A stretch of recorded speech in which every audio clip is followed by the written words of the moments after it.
मैं आपको एक कहानी सुनाने जा रहा हूँ जो आपको बहुत मोटिवेट करेगी। एक साधु घाट के किनारे रहता। वह धुनी रमाकर दिन भर बैठा रहता और बीच बीच में ऊंची आवाज में चिल्लाता, जो चाहोगे सो पाओगे। उस रास्ते से गुजरने वाले लोग उसे पागल समझते और उस पर हंसते थे। एक दिन एक बेरोजगार युवक वहां से गुजर रहा था तो उसने साधु की चिल्लाने की आवाज सुनी कि जो चाहोगे सो पाओगे। यह सुनकर वह युवक साधु के पास गया और पूछने लगा, बाबा, आप बहुत देर से जो चाहोगे सो पाओगे चिल्ला रहे हो, क्या आप सच में मुझे यह दे सकते हो जो मैं पाना चाहता हूं? साधु बोला, हाँ बेटा, मैं दे सकता हूं, लेकिन पहले मुझे यह बताओ कि तुम पाना क्या चाहते हो। उस युवक ने कहा, बाबा, मैं चाहता हूं कि एक दिन मैं हीरो का बहुत बड़ा व्यापारी बनूं। क्या आप मेरी ये इच्छा पूरी कर सकते हो? साधु बोला, बिल्कुल बेटा, मैं तुम्हें एक हीरा और एक मोती देता हूं, उससे तुम जितने चाहे हीरे मोती बना लेना।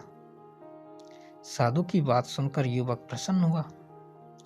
फिर साधु ने उसे अपनी दोनों हथेलियां आगे बढ़ाने को कहा। युवक ने अपनी हथेलियां साधु के सामने कर दी। साधु ने पहले उसकी एक हथेली पर अपना हाथ रखा और बोला, बेटा, ये दुनिया का सबसे अनमोल हीरा है। इसे समय कहते हैं। इसे जोर से अपनी मुट्ठी में जकड़ लो। इसके द्वारा तुम जितने चाहे उतने हीरे बना सकते हो। इसे कभी भी अपने हाथ से निकलने मत देना। फिर साधु ने अपना दूसरा हाथ युवक की दूसरी हथेली पर रखकर कहा, बेटा, ये दुनिया का सबसे कीमती मोती है।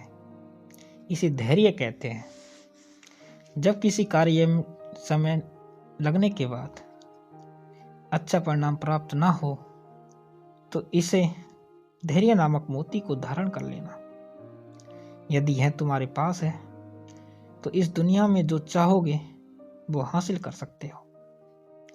युवक ने ध्यान से साधु की बात सुनी और उन्हें धन्यवाद कहकर वहां से चला गया। उसे सफलता प्राप्ति के 2 गुरु मंत्र मिल गए थे। उसने निश्चय किया कि वह कभी अपना समय व्यर्थ नहीं गवाएगा और सदा धैर्य से काम लेगा। कुछ समय बाद उसने हीरे के एक बड़े व्यापारी के यहाँ काम करना शुरू किया। कुछ वर्षों तक वह दिल लगाकर व्यवसाय का हर गुर सीखता रहा और एक दिन अपनी मेहनत और लगन से अपना सपना साकार करते हुए हीरे का बहुत बड़ा व्यापारी बन गया। इससे यही सीख मिलती है कि लक्ष्य प्राप्ति के लिए हमेशा समय और धैर्य नामक के हीरे मोती अपने साथ रखें। अपना समय कभी व्यर्थ न जाने दें और कठिन समय में धैर्य का साथ ना छोड़ें। सफलता अवश्य प्राप्त होगी। धन्यवाद।